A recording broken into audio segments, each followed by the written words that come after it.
Good afternoon, and welcome to Vibrant Pittsburgh's Resilience Through Equity series.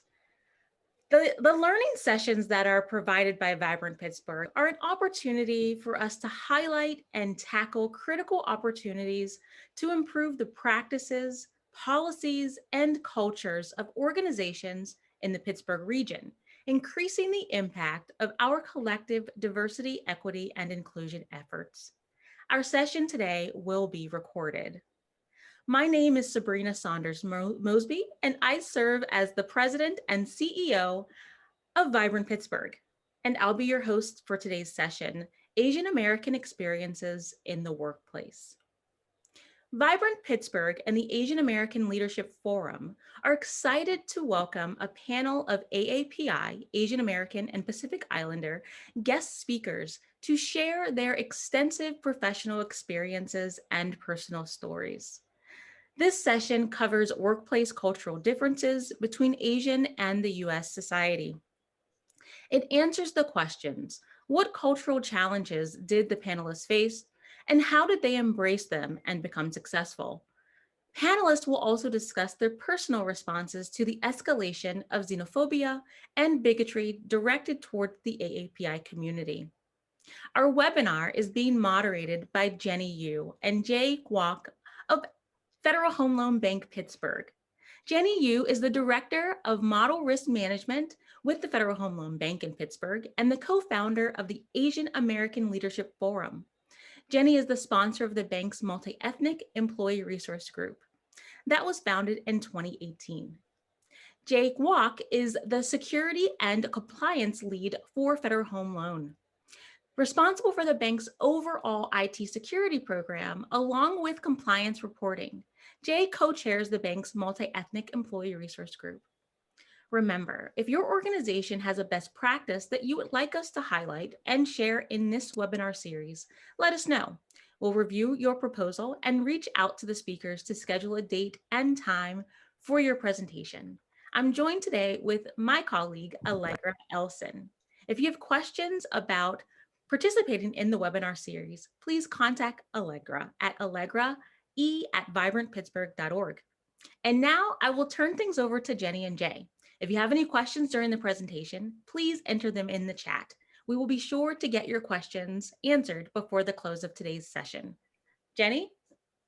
Thank you.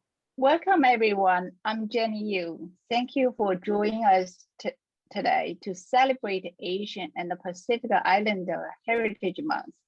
I'm honored to have the opportunity to facilitate today's panel discussion with our very accomplished guests. Before our panelists introduce themselves, I would like to briefly mention a fact or two that you want to find in their bio. James Wang is a proud father of 3 kids, a vet golfer, and a tennis player who thinks Roger Federer is the GOAT. Sharon is a loving mother of 2 beautiful and successful daughters. She's the woman who has it all. Steve Lackey is another proud father and a wonderfully kind person. He always goes out his way to help others, particularly those with different cultural backgrounds. Also, he's a good golfer. Frankly, is a caring father who definitely is an outlier in the Chinese community, who took the big risk and started his own hedge fund company. Now let's begin with the question to panelists. Oh, sorry. Let's our panelists to introduce themselves. Start with Jim Wang. Hi, everyone. It's a pleasure to be here today. My name is James Wang. I am President and CEO of AsianBank. We are a small 2-branch bank in Philadelphia, founded back in 1999 by a group of like-minded Asian entrepreneurs. So glad to be here. I'm obviously Asian. I was born in Taiwan, and I came to the States when I was 8. Little did I know my language capabilities would come into full use in my later in my years. But I'm very thankful. Thanks. Nice to be here. Thank you, Sharon. Yes, good afternoon, everyone. This is Sharon Fang. I am the Corporate Science Technology Director for PPG and leading the flagship R&D site here at Ellison Park in Pennsylvania. I'm a native from Shanghai and came over to United States for my graduate school 30 plus years ago. So I actually lived longer in United States than I have lived in China. And through these 30 years, I had experience in multinational companies, in academia, as well as startup companies. Had a really interesting, fulfilling journey. And I am also an independent director on the board of Coppers, another Pittsburgh-based multinational company.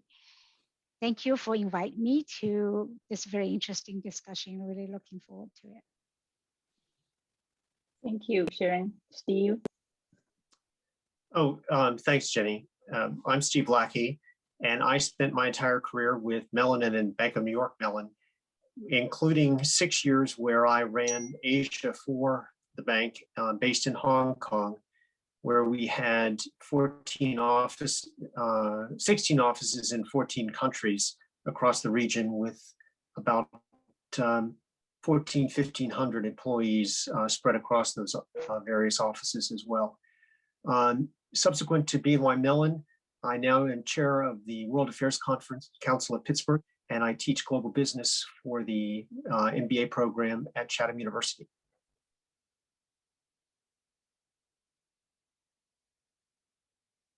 Frank? Thank you, Steve. Thanks, Danny. Thanks, everyone. Thanks. My name is Frank Lee. I'm the founder and chief investment officer of Kailasa Capital. We're a Pittsburgh-based boutique investment management firm and hedge fund manager. Actually, office in the Strip District.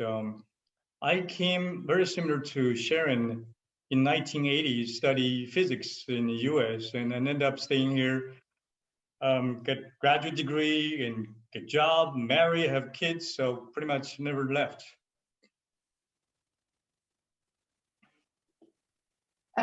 Thank you. So now we start our first question to all the panelists. What are the cultural difference in your mind between Asian and American society, especially as it relates to the work environment? We'll start with Sharon. Okay, yeah, I can get things started on some of my experience or perspectives. I think the biggest cultural difference that relates to workplace is really how people express themselves.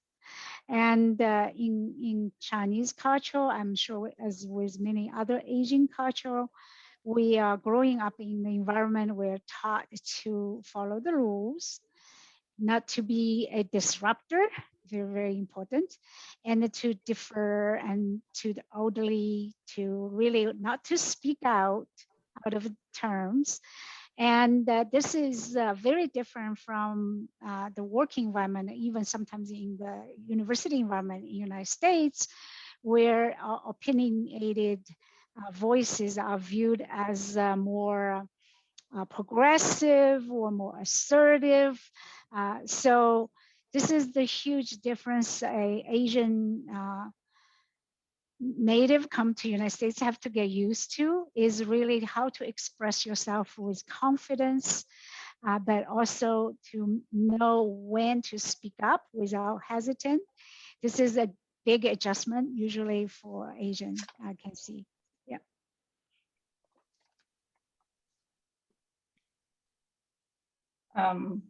Back to you.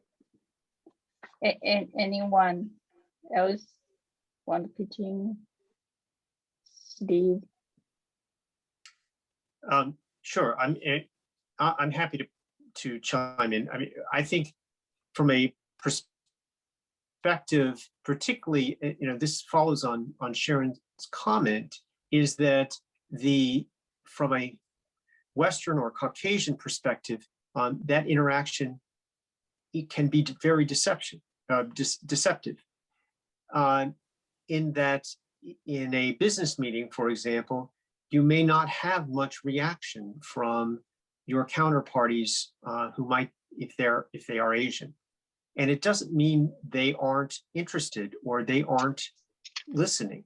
It just means that oftentimes they won't give you a direct answer or a direct reception to your thoughts or comments. And that's not always the case. Again, this is generalizing, but often can be the case. And so you have to understand their perspective in going into such a meeting and such a discussion, because you can't, to be successful, you have to understand your counterparty or your colleague, and as well as understanding what it is you're trying to say. So being as inclusive and as understanding is critical to being successful. I would say that the other issue that often happens is that if you are in a meeting with a group of Asians, they will defer to the senior person in the room, and that's just a sort of ingrained cultural habit, and considered to be polite, whereas may not be that way. They may be much more, the junior person at the table feels that they have a right to say whatever they may want to say. And you find that doesn't necessarily happen in most Asian countries. So you have to be, again, it doesn't mean that all those people at the table aren't thinking about what exactly it is you're proposing or saying. You have to just, again, understand their perspective versus your perspective. Thank you. James? Thanks. I would actually echo that sentiment. I think for me personally, the deferring to those that are more senior or elder is a big one for me. You know, growing up in a household as the youngest of 5, you kind of learn early on, you learn to defer to your older siblings. And then as I got older and grew, you know, the teachings, interactions, always be, always taught to be respectful of elders and then kind of defer. So that naturally that kind of, led and bled into my professional career. You know, as Steve and Sharon both illustrated that in meetings and different situations in a group like this, typically, you wait and you hear what the elders or those that are more senior or considered to have more experience have to say, and listen to their opinions, kind of digest and learn before you would or before I would offer, my feedback. So that's something definitely that I kind of work with as a Asian business person within the United States. Thanks. Thank you, Frank. Before I talk about difference, I do want to emphasize actually, the more I know about American culture, also getting to know people from different backgrounds, the more I realize actually we are much more the same than we are different. Whether it's Chinese, I think maybe it's from evolutionary biology point of view, the only difference only come from last 10, 20,000 years, but we're end of the day, we're still human beings. So we're actually much more the same compared to our difference. So having said that, my experience always, there's 2 differences I think has, affect me more. One is that in general, my American friends are much more confident, self-confidence relative to their ability compared to Asian friends. I think maybe because of where Asia, the being modest is a very strong virtue. So we tend to be being more modest in especially expressing ourselves. For example, if there's a job opening require 10 requirements, if both me and my American friends have meet 5 requirements, I probably have less confidence to say I can do it compared to my American friends. So which in essence, if you in corporate ladders, so if there's a potential promotion opportunity, Asian friends probably will be less likely to feel confident they can do the job compared to American friends. So that's one thing. The second part, which I think is very, very important, because I think the attitude, this is not just American, in fact, even compared to European, American has that attitude towards failure or mistakes is much more tolerant than where I grew up. Because I think in Chinese culture, we have a saying of saving face. So we are afraid of failure. I think we think failure is a shame, but I think American culture in general, I think they have much more what do you call it, lenient attitude towards failure. So they sometimes even a badge of honor. So that's I think the true cultural difference I feel having lived in the U.S. for 30 plus years. Thank you, Frank. To build what you just said, I have a follow-up questions. Like, what specific cultural challenge have you faced, and how did you embrace those differences and the challenges and become successful? We'll start with Steve this time, so Sharon can echo you. Thanks, Jenny. So I want to start with a quote, and there's this general quote about great minds all think alike. Well, they don't. Great minds don't all think alike, and that's the power of diversity. And it's a proven fact that diverse companies outperform non-diverse companies. So that's a great starting point. From my perspective, when I was in Asia and based in Hong Kong, but running businesses and operations that spanned the region, there is no such thing as Asia as a country.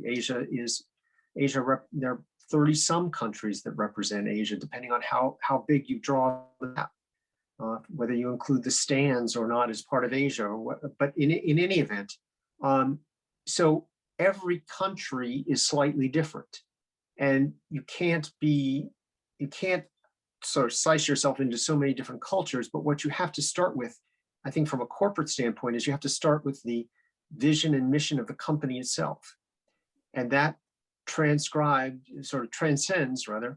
all of the countries, because that's why you're there. That's why people are employed. That's why, so everyone understands the vision and the mission of the company, and how it gets executed is slightly different based on where you might be and what the opportunities are that you have. And so that's where you take into the cultural differences. One of the fun things we did in Asia was we had a lunch and learn series where every country would host a video about their particular cultural differences, and we would post it, and it would the entire region would get to watch it and learn things. One thing that always sticks in my mind is that in Korea, it is viewed as impolite to cross your legs in a meeting. Well, this is the first, when I sit down in a meeting, it's the first thing I do is I cross my legs. And I was thoroughly embarrassed by this, but then I learned, well, that's okay. You are a foreigner, it doesn't really matter. But nonetheless, but that's just sort of a tidbit. But there again, it was fun because everyone would learn about the indigenous habits and cultures that are different from where they might be other countries in Asia. Sharon, now I give it to you. You get to say something original. Okay. Yeah. So I actually, for once, not going to echo Stephen, just because he said everything so perfectly. There's nothing for me to echo. But I want to mention two things to me that made a difference in terms of adapting, in terms of how to appreciate the difference, but also make it into an advantage in the workplace. One thing is about, I want to say a word about self-discovery. When we grew up in China, maybe many of the other Asian countries, very often our paths are designed by parents or by family, by society around us, right? Because there is a sort of a norm, what is a success look like? A good grade, good school, good university, good job, good wife, good husband, whatever it is. We don't really get a lot of chance growing up to design our own course, to really know what we like ourselves, what make us tick. And that's something I actually started to do when I came to the United States, really trying to find out what am I, really excited about, passionate about. I wanted to do more whenever I do that. And that self-discovery journey should be intentional, but also should be have enough confidence to say it's counter to some of the norms, the society norms that people inflicted on, right? So you can see in Asian families, most of them are become the engineers, the doctors, the lawyers. Very few of them become the artists, because there's a norm that if you into a profession that makes good money, that's what your family wants. But I later on talked to some of the other Asian students, say, why are you studying, for example, molecular biology? Well, my parents just put me in through college. That's how I end up doing. So self-discovery is very important if one truly can discover their own passion. So the real success comes with passion. So I have seen enough people who are on a pretty good job in society's perspective that get really bored, get burned out, because that's not something they're passionate about it. So I think that's one thing I learned to do that's very different in American and compared to Asia. The second thing is a little bit onto what Frank talked about, taking risks, right? Asians are generally very conservative. We want to make sure we're successful. We don't really want to celebrate the failure. There's no such a thing in Asian culture. So the results is we are tended to stick to our comfort zone too much, right? When we come in, I learned chemistry, I'm a chemist. So when I started to step up to do something that has nothing to do with chemistry, like real estate management, it is a scary thing because of the high risk. But I wanted to say, after I look back my career, I had about 12 or more jobs in my over 30 years. But almost every other job, I actually don't know how to do. It's not like Frank said, I can check off half of the job requirements, say, can I do it? And I actually sometimes don't really know at all how I do that job. But I was willing to step forward, say, I have confidence I can learn. That's one thing I'm very sure I can learn. I can learn very quickly. And I can relate to people. I can build a good team. So I don't need to know all the answers. I can find it through these kind of operational parameters. So to take the risk, step up out of your comfort zone is often a ticket to a big success because you're usually pioneer in the area that's not many people traveled. So I just wanted to share that. That's a very important learning for me. Thank you, Sharon. James. Sure, thanks. So I guess for me, going on that topic of being differential. So in our shop, we have Asians serving in all different roles within the company: leadership role, sales roles, operational, number crunchers, IT. So what that tells me is that Asians, as long as there is an opportunity, they can actually do well and succeed in any capacity within a corporation. So, for me, the challenge was, kind of cutting through that initial willingness to share in a group to kind of stand out, but to spend the time to understand and know the employee and understand that they can contribute in these ways and not let, the cultural norms that they grew up with be a hindrance or be an obstacle for me to understand and realize fully what they're capable of doing. So for us, that was important because of what we do. We had to engage and work with a lot of people from the community who are bilingual to serve our community. So it was important for us to kind of discover the talent from within. And I think we were, lucky and fortunate enough to have met some great people that are serving in all those roles. So really, I would say that, for the entities and corporations and different organizations that are part of or watching this, to really give Asian employees an opportunity to kind of allow them to blossom and develop, because they will surprise you. Thank you. Thank you, Jim. Frank?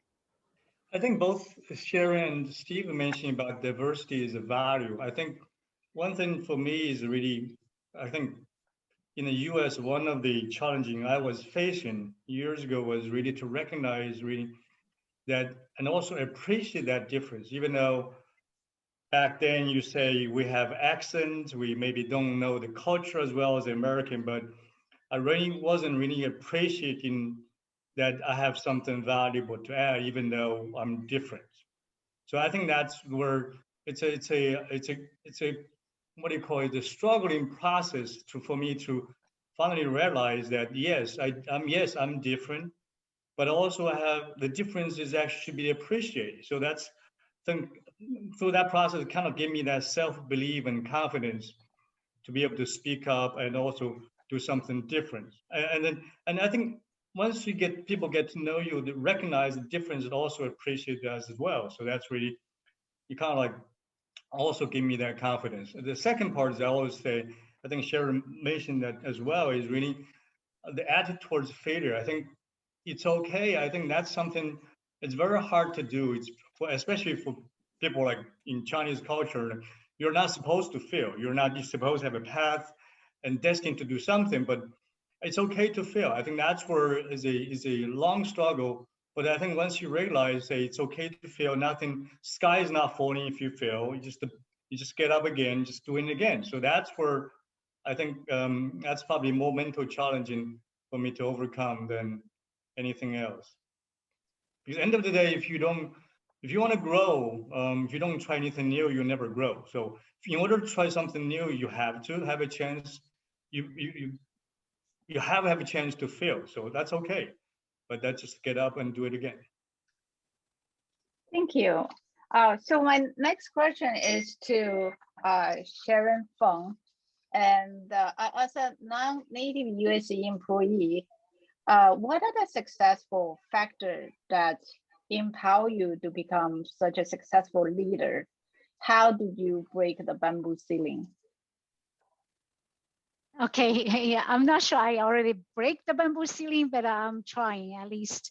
So for those of you who don't know what the bamboo ceilings are, that's sort of an analogy to the glass ceiling for the woman in the top of the corporate. You know how hard it usually for women to reach the C-suites, let alone the board, right?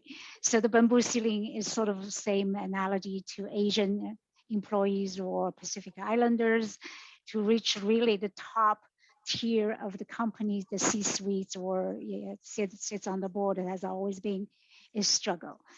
So the success factors actually, believe it or not, they're not that different for Asian Pacific Islanders than for Americans.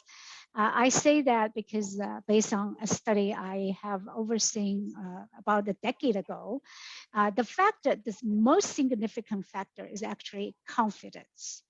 Is one's confidence in his or her ability to make contribution, to add value, is the one single most important success factor for one's success. So this study actually was supported by National Science Foundation at the time, is to study women in chemical industry. As you all know, chemical industry is predominantly dominated by male, and then how the female workforces kept growing, that somehow the leadership is not reflected on that demographics. So NSF wanted to study what are the factors for women who succeeded in chemical industry. And then also to evaluate a lot of programs like a diversity council, like a women's organization, like the mentoring, to see whether these things actually help for women's success. Actually, after we interview about 1,800 people, including women's manager, senior leaders. And after all the data crunch that it was before the days of AI and machine learning, we actually discovered one single factor that identify those successful women is confidence. It's the confidence that's the most important thing. Confidence allows people to be really realize what they bring to the table. So, for example, people ask me, "What do you feel like being the only woman in the room?" Which is like 90% of the time. What do you feel like being the only Chinese or Asian in the room? I worked for a German company in the United States for 20 years. And very often I'm the only woman and Asian in the room. And often actually, I was actually a little surprised to say, I actually don't realize I was the only woman or I'm the only Asian in the room, because I know why I'm there. I was invited to the meeting because I bring my perspective that was unique, that adds value to this discussion, period, right? I mean, it doesn't matter, I'm a woman or Asian or whatever. So with that kind of confidence, you will be very much in tune with what you're doing, how you want to voice your opinions, how to work with other people. And also, I mean, our study found out most of the managers view their woman co-workers more competent than they view themselves. Just sort of like Frank is saying, sometimes we Chinese so modest, we think, oh, I cannot do it. Oh, are you kidding me? I cannot do that job. In reality, is you have the ability, a lot of time, the potential you haven't even discovered, but because you don't want to try something, that afraid of failure, you can never discover that potential.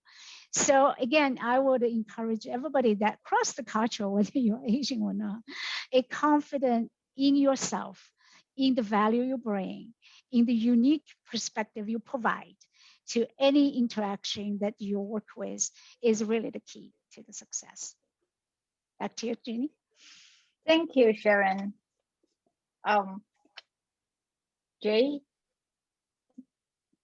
do you want to ask? Our next question will be to Steve. Steve, with the theme of working in a multicultural environment, how are you likely to address the importance of sustaining an overall corporate culture while operating in multiple countries with their own unique culture? Thanks, Jay. Unfortunately, I feel like I answered that question with the first, and how I responded to cultural differences to begin with. So as I've been sitting here concerned about how I was going to readdress the same question in a slightly different manner, and it one of the things that I think you always have to think about it if you're in a multicultural, we're all in a multicultural environment. The United States is by definition multicultural. And so it's not necessarily, you don't have to be in the middle of Asia and decide that that is a multicultural environment. We have one here, which actually is different from most countries of the world, which don't necessarily, or many countries of the world, which may not have that same multicultural background. And I would give you two Asian examples. In Korea and Japan, the cultures of both countries and the population of both countries are really quite defined. And there's not a lot of diversity in the population, and nor is diversity necessarily encouraged. If you look at the immigration policies of Japan, as an example, we have an interesting dispute about immigration in this country about the numbers that we take in for as refugees, as an example. And in the case of Japan, I believe the statistics are so incredibly small. I think over the last 5 years, they have taken in 50 refugees. And so if you compare, so that's how they think, you think about your population in a certain way.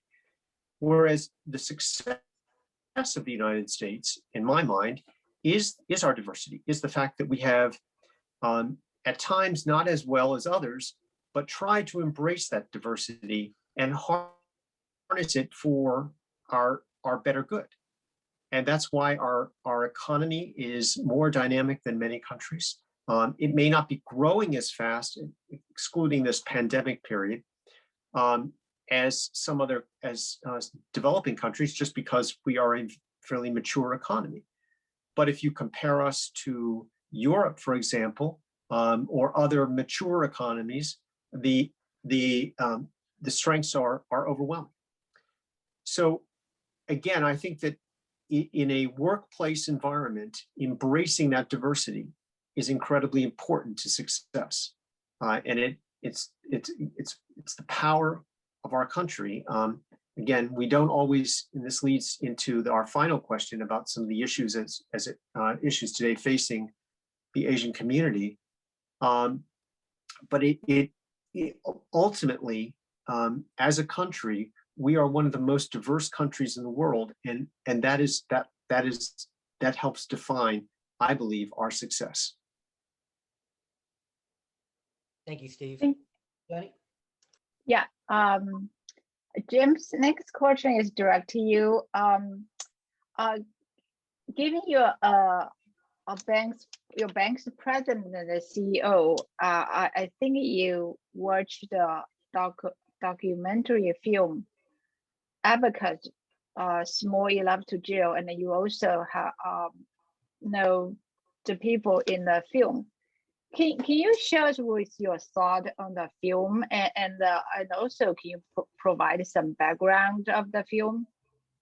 Sure. Thank you for the question, Jenny. So for those of you that didn't see it, Abacus Bank, which is based in New York, is about a $350 million bank. Their primary business is residential mortgage origination and sales to Fannie and Freddie. So during the, post the financial crisis, they were singled out by a New York DA as having committed some kind of a fraud and wrong, when in fact they actually self-identified some anomalies perpetrated by their employees and reported that. But their reward was an investigation with multiple counts of illegal activity. And the management, I believe, was paraded very publicly in front of the press, through the streets of New York. And in the end, the Sung family, which owns and operates the bank, came out, vindicated in essence. They were not found guilty of any of the charges. But what that illustrates, I think, is the fact that this whole thing about this model minority myth for Asians. I think Asians in the U.S., if not experience some form of overt racism, certainly there's this element of unconscious bias in that, I think they were singled out because, one, the DA wanted to make a point and be able to kind of put hang a trophy on the wall and say, I was able to convict somebody for the crimes and the ills of the financial meltdown, when in fact, they didn't have any losses and they were singled out. And also during that whole time, they were not given an option to, let's say, pay a penalty and then have it go away like so many of the larger institutions that actually did cause harm to a lot of different households and families and investors. What he wanted was a conviction for them to admit that they did wrong. Now, what that means for their business model, the Abacus business model, is that they will not, if they were to plead guilty, they would not have been able to continue to sell to Freddie or Fannie. That would mean the business as they know it for as long as they've been in business would cease to exist. So that's a huge ask and condemnation of somebody who I believe, was singled out inappropriately. In adding to that, earlier I think there's, people had mentioned this this thing about Asians and saving face. I think very publicly by marching the family and the employees in front of press, I think did a lot of harm to their reputation. For those of you that are in banking, whenever the examiners come, they'll ask you about reputation risk, and everything else. So reputation is number one. And that is something that we as bankers, you spend every day thinking about, reinforcing, building, expanding, making it better. And with this one charge or this one mission that this DA had in mind. He really did a lot of damage to a very small community bank, not only damaging the reputation, but also, created some financial difficulties as well in the sense that they had to defend themselves. I believe the number was that the DA's office spent about 10 million to prosecute. I don't know how much the Sun spent. I would imagine, if not the same, it's definitely at least a fraction of that amount, if not more. So it was a very unfortunate experience. But I think, the more important thing is, this whole thing about unconscious bias, right? So if people can consciously, tell themselves to behave without unconscious bias, I think, something like this would not happen. And I'm, happy and proud of the fact that the family kind of stood up to this, what seemed to be a pretty imposing force, and was able to, have themselves vindicated in the end. Thank you. James. Thank you, James. Our last individual question will be for Frank. Frank, it takes a lot of courage, preparation, and willing to take a risk, that leap of faith to become a successful entrepreneur. Where did that courage and that risk-taking mentality come from to achieve your status as an entrepreneur? Well, I should have done this sooner, basically. The short answer is, in fact, I was with a big firm, Merrill Lynch, for a long time. I think in the last few years, I know that wasn't really happy in where we are, and I want to make some change. I had developed this strategy, was very, very good, and many investors love, but still took me quite a few years to actually finally do it. I think the process of doing is really, like, as Sharon mentioned, is really talk about self-confidence, or actually, it's more like self-belief. Actually, I think there's a difference between self-belief and self-confidence. I think self-belief is more fundamental, because I think even as I kind of go through the process, really, is gradually realize that there's many things I don't know about starting a business, but you kind of gradually made that belief that you can actually figure it out. And you start to talk to people who actually done this. There's actually not many people actually in Pittsburgh done what I did. So I kind of ventured to other cities to talk to people. And once you realize that it's actually not as difficult as people envision. So you kind of build that self-belief and gradually self-confidence. You kind of like took the leap of faith. And end of the day, sometimes you have to jump off the cliff. So either you sink or swim. So that's kind of like, that's the final step. Remember the day I kind of left big firm Merrill Lynch, handing my resignation letter, my leg was shaking. But I think then after 3 months, we started running, realized that this is really not as difficult as I realized in the beginning. So I think this is one thing, lesson learned is really, I think sometimes we have a comfort zone. We always try to like be within that comfort space, but and we feel not uncomfortable or threatened to be out of our comfort zone. But sometimes in order to grow, in order to progress, you need to jump out of the comfort zone to be uncomfortable. So that's something I kind of like, I did it. And maybe genetic, I'm kind of a risk taker in the first place, I guess. So, but you do need that kind of self-belief and gradually build that self-confidence to do it. I wish more Chinese would do that. Like, I mean, I think this is just, as Sharon said, even you progress corporate ladder or starting a business, the factor of success is the same. There's really not much difference. That's why I call Frank out an outlier in Chinese community. Yes, absolutely. Well, thank you, Frank. Our next question is going to be for all 4 panelists, and it's something important and that I thought we wanted to bring up. And it has to do with the recent reports of violence and hate crimes directed towards members of the Asian American Pacific Islander community. The first part of this question is, how have you personally dealt with this issue?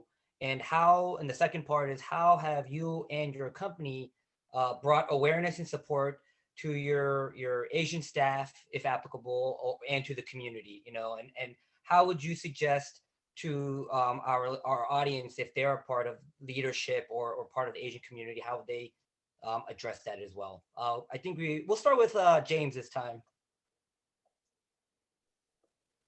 Thanks for the question, Jay. So when this whole sentiment broke or came into the public consciousness was around the time the pandemic broke. So Asian Bank, as I mentioned earlier, we are located in the heart of Philadelphia, Chinatown. So we knew early on, and I've seen and heard cases of community members being harassed. There was actually an incident where because I knew the person directly, he was walking to his car, got pulled out of the car, and was physically roughed up. So things like that does happen and is happening now, and is certainly not okay. Our employees, who used to were very comfortable taking public transit to and from work, have opted to drive or have people drive them because of the verbal comments and things that they would hear on the subway. And that's not okay either. What we have done is, one, we encourage employees to, speak up when they do come across these things. We have very close relationships with different local organizations.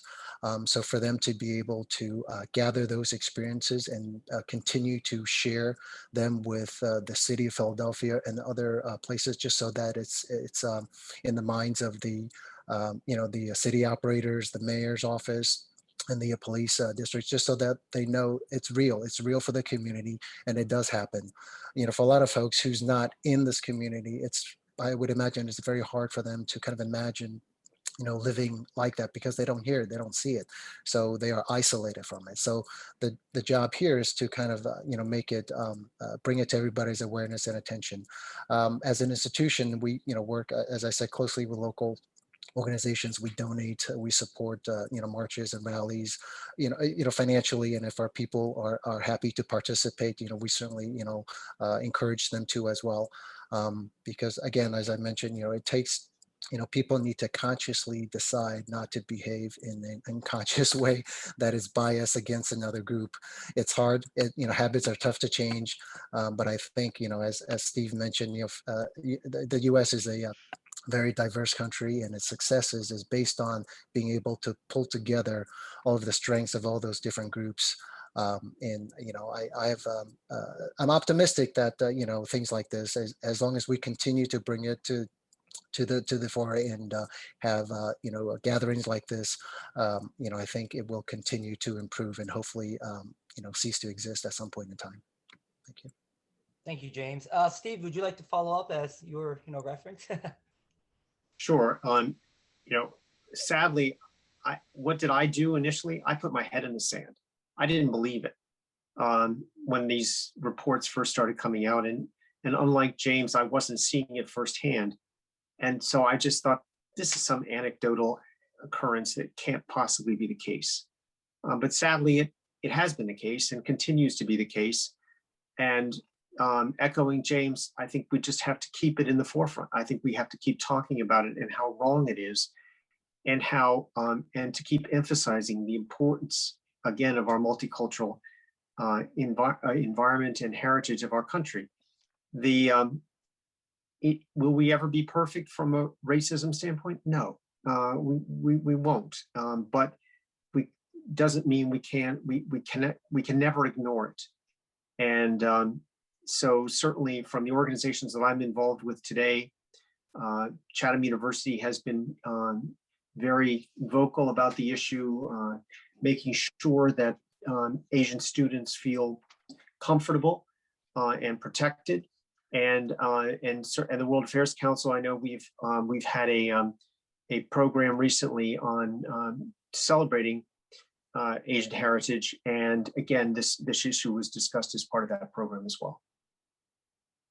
Thank you, Steve. Sharon, your thoughts?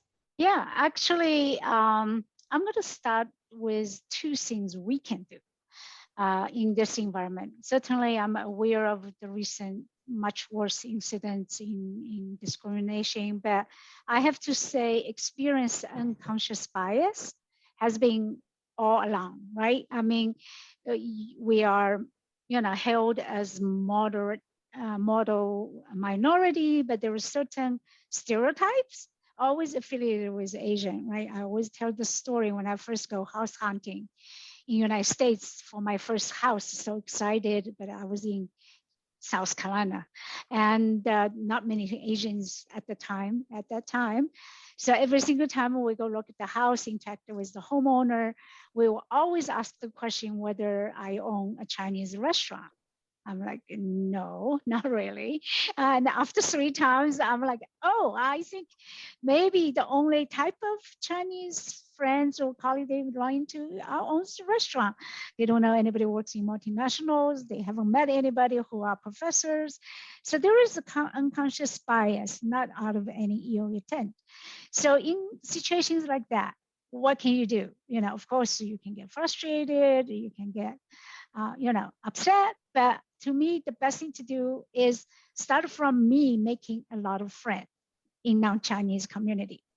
You know, I invite my neighbors to my house, you know, show them how to make dumplings. I mean, at the beginning, you know, I have to say my neighbor doesn't really know what to deal with this, because they actually, one of them is really upfront with me, says, Sharon, I want you to understand, we don't have experience interacting with Chinese. So please, you know, understanding, sometimes we're awkward. But, you know, that's how you build a bridge, is to reach out, make more friends in non-Asian community. That's how you know, spread out how you should appreciate the differences, right? And by the same token, I would have wanted to echo what the Stephen talked about, how the diversity in the workplace brings so much value. For those of us who are Asian, who aspire to be leader, I think the first thing you should do is to break out of your comfort zone in food, in music, in reading, in friends. Go to completely different cultural environment, right? Eat more than just Chinese food, listen to more than just Chinese music, trying to really learn, embrace, and appreciate the diversity ourselves. So I think we can all do that. We can make more friends in not just our own kind, and we can appreciate more diversity from our own standpoint. I think we can collectively make the world better. Thank you, Sharon. Thank you. Frank?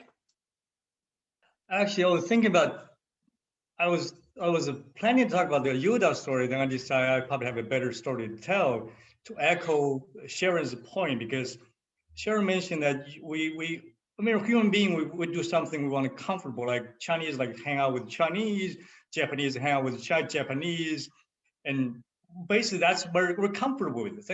I think then once you get to know beyond the skin color, the look, and the language, actually, humans are very, very similar. So you start making friends.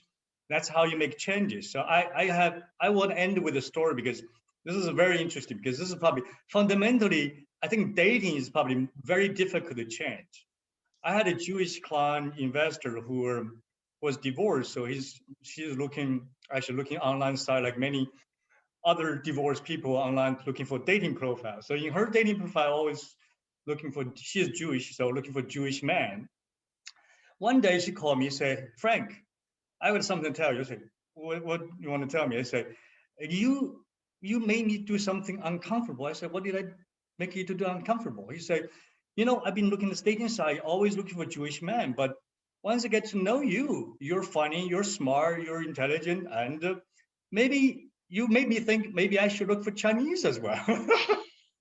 So she changed her dating profile. Now she's dating a Chinese neuroscientist, is a PhD, and also play tennis too. So she was so excited telling me that. So that's how you making friends make change. I think this is probably the top of my accomplishment. Changing people's dating profile, that's probably on top of my accomplishment. So I think that's why it's important to, if you get to know people, make friends with your different people with different background, then people get to know you. We found that we're very, very similar. So go make friends with different. Wise words, yes. Jenny, back to Sabrina or Jenny. We have some questions. Do we have a question from audience? Allegra? Yes, we do. We do have a question from the audience, and this would be a question for all of you. Has your company taken any diversity, equity, inclusion initiatives? And if so, what success has been achieved? So what are some of the diversity, equity, inclusion initiatives taken at your company, and what success have you achieved? Maybe I will start. So I think, before the recent Asian-related incidences, while during last year's Black Lives Matter movement, I think PPG has really stepped up. Our CEO has, well, first of all, we hired our very first D&I director who is at the C-suite level, trying to build awareness as well as tangible programs that can really improve the career path, the composition of our workforce to have more diverse, more more inclusive working environment. But from the Asian point of view, we did start a very well planned Asian employee network, and it was sponsored by one of the executive committee member. And this is a very large network, I would say. But I think the biggest accomplishment, I was so impressed, is there are a lot of non-Asian actually active in this Asian employee network. And through about last couple of months, we have started focusing on what are we trying to accomplish. One of the themes is to help Asian employees develop their career to a much more fulfilling environment for the Asian employees, to coach, to nurturing. And that there are so many people are working on all the way from how to you onboarding a new Asian employee, to mentor, to really how to help them to develop skills that will make leap and bounds in their career development. It was very exciting environment, and then I'm especially really encouraged by many non-Asian participants from my colleagues.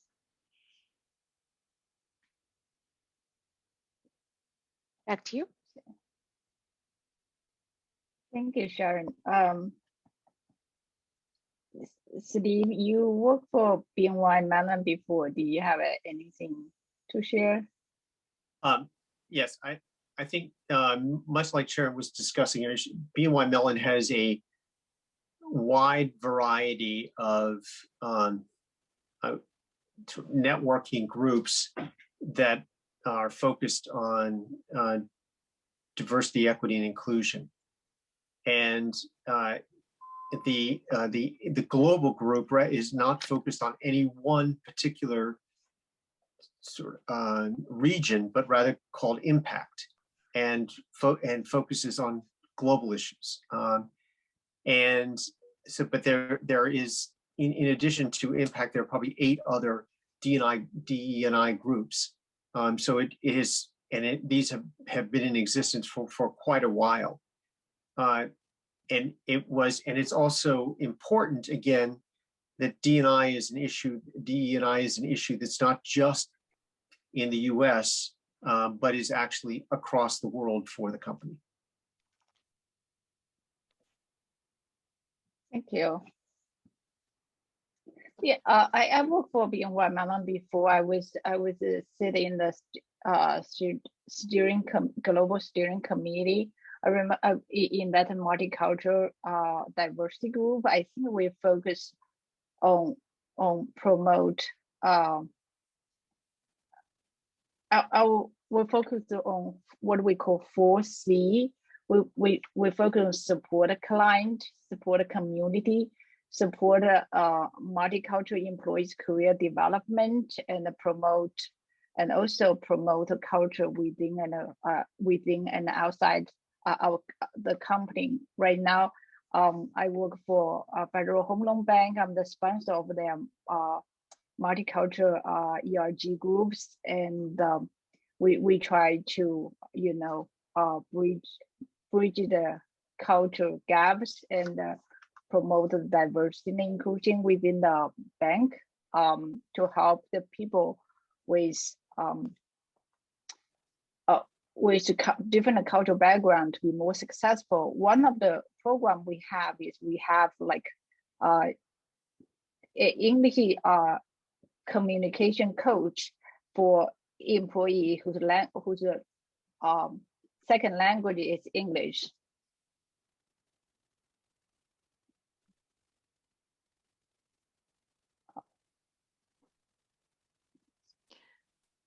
So I think we're at 3 o'clock. I just want to thank you panelists for spending time with us and share your valuable thoughts and successful tips, such as believe in yourself, be open-minded, take initiatives and reach out and be your own advocate.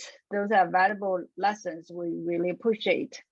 And thanks also to everyone who joined the discussion today. Now back to you.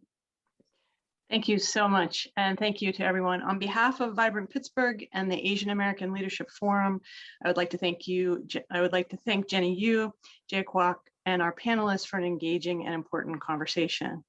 Today's session was recorded. It will be available on Vibrant Pittsburgh's website, vibrantpittsburgh.org. Remember, if your organization has a best practice that you would like to highlight and share in this Resilience Through Equity webinar series, let us know. We will review your proposal, then reach out to the speakers to schedule a date and time for your presentation. If you have any questions, please contact me. I'm Allegra Elson. I'm the Director of Training and Development at Vibrant Pittsburgh. My email is allegrae@vibrantpittsburgh.org. Thank you everyone. It's been a pleasure, and we'll see you next time. Thank you. Thanks. Thank you. Enjoy the rest of your day. Thank you. Have a great day. Thank you, everybody. Thanks, everyone.